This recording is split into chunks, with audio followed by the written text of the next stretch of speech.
paramedic is in hospital after being hit by a quad bike on the Western Esplanade in Southend last night.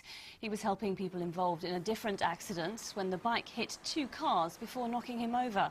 Southend Hospital has described his condition as poorly. Meanwhile, a German man is in a serious but stable condition in hospital after an accident that killed a colleague at Harwich port on Friday.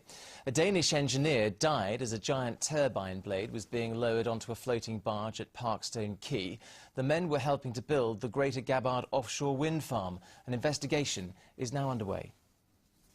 The weekend's sizzling temperatures meant a busy time for some of the rescue teams along the east coast. In Norfolk, the Wells lifeboat was called out 3 times as holidaymakers got caught out by the tides. Kate Prout has more. The natural ebb and flow of our tides, a thing of both beauty and danger. Yesterday, the Wells lifeboat was called out twice to families trapped on the Potholes sands and to a woman cut off by the notorious channel. The coast is a beautiful place. You couldn't ask for anything better. It's a lovely place to come. The sand is lovely and the beaches are very clean right across the Norfolk coast. But there are dangers, simple as that. I mean, you've got signs up. People know that there are dangers. Are you sometimes surprised just how silly people can be? No, unfortunately. People don't read signs. They walk past them, and then when you point out the signs, oh yeah, we see the signs, but we didn't bother to read them because we wanted to get on the beach.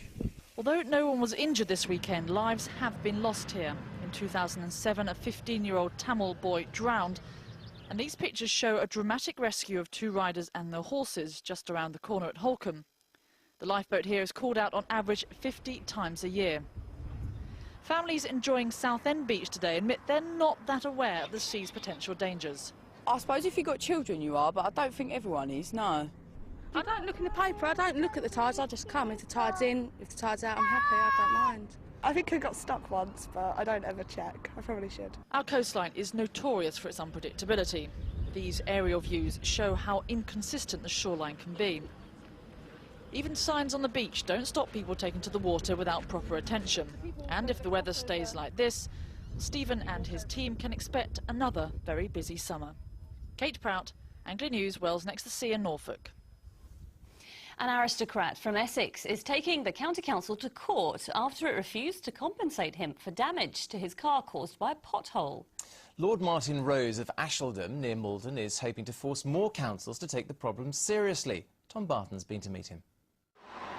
It all seems so long ago. The freezing winter, the travel disruption, the hundreds of potholes left across the region as a result of the coldest winter in 30 years. But it's still causing a headache for Lord Rose of Asheldham. His car wheel was damaged when he hit a pothole as he drove near his home in Essex. I was driving along Tillingham Road going towards Southminster in my son's Ford Fiesta, and suddenly there was an almighty bang. I realised I'd gone down a large pothole. I thought I'd better continue my journey, which was only a kilometre away. When I arrived, I discovered that there was some damage to the wheel and the tyre was deflating. Lord Rose says he asked the County Council for compensation, but they refused. The pothole where Lord Rose says his car was damaged has now been filled in. But after last winter, where freezing temperatures caused damage to roads across the region, many councils struggled to keep up with road repairs. Just up the road, Lord Rose showed me another pothole which hasn't yet been filled in.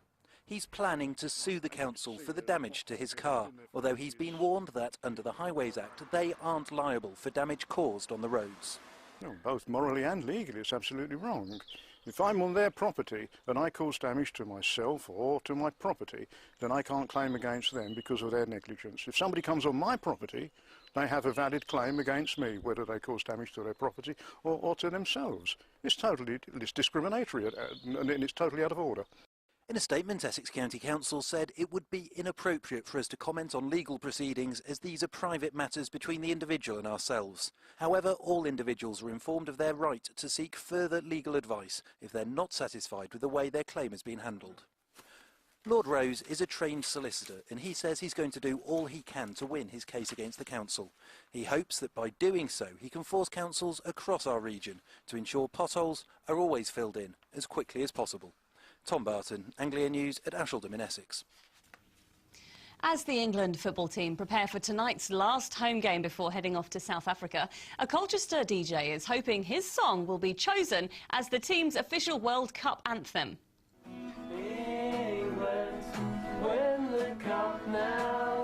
More than 3,000 people have listened to Marcus Day's song on the internet. He's also been approached by a music company keen to use the tune, entitled Bangers and Mash, on a World Cup compilation CD. If you've got someone cheering on and singing for you, it just creates a positive vibe, you know, and I know, I mean, I DJ in clubs and bars, and I know what it's like when people hear a good song, and I just wanted something that people enjoyed. 2 churches in Norfolk and Suffolk have received lottery money for repairs. St Margaret's at Tatterford in Norfolk will get more than £130,000 for work to its roof and walls. St Mary's at Ashfield-cum-Thorpe in Suffolk has been given more than £20,000.